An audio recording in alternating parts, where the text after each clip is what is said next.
All right, we're talking about the White House again.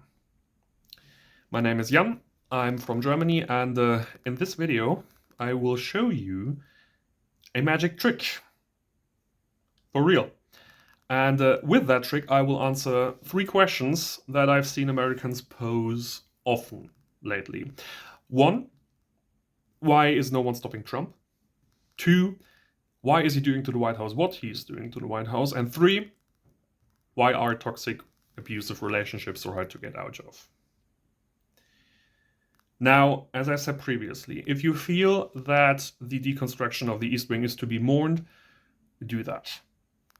Sticking to your feelings is important. Additionally, I want to give you something that will make it easier to push through this.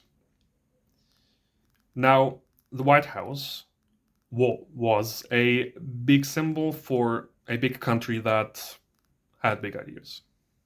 And Trump knows that. And he knows that you know that. And he's building that stupid boardroom not just for himself, but also to demonstrate that big ideas don't matter to him.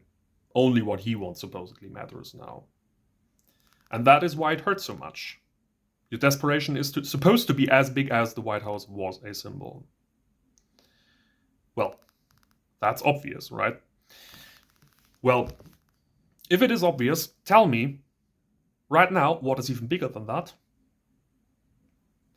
7 to 8 million people at no kings. Hello? Can we talk about that for a moment? As a German, I'm telling you, that wasn't a thing back here in the 1930s. The Constitution was dead, Hitler got to power, and that was that. There was no Gavin Newsom throwing bricks in the way of fascism. There was no millions of people protesting at no kings. That wasn't a thing. This is new. So tell me, as of late, when someone has brought up how horrible everything is, especially the thing with the White House, have you responded with, what about the millions of people though? Have you even thought about the real, tangible potential that is no kings, as opposed to the importance of one building? Well, if you haven't, congratulations, you fell for Trump's magic trick. Stop doing that. The next time someone goes on about how horrible everything is, especially the White House, I want you to go, what about no kings though? The 7 to 8 million people and growing? Because that breaks the spell. When someone iterates on all the bullshit Trump does every day, and iterates only to emphasize how horrible everything is, Trump controls what they talk about, because there's always enough bullshit to talk about. He controls what they think about it, because everything is horrible and only everyone's talking about that, and he controls what they feel about it. Hopeless and powerless.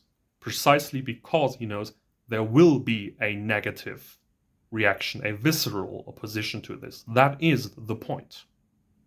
Stop doing this. The next time someone brings it up, iterate, no kings.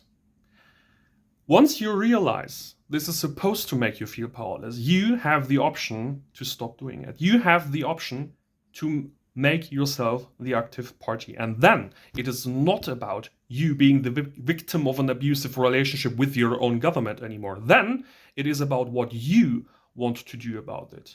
Then it is about what you want others to do about it.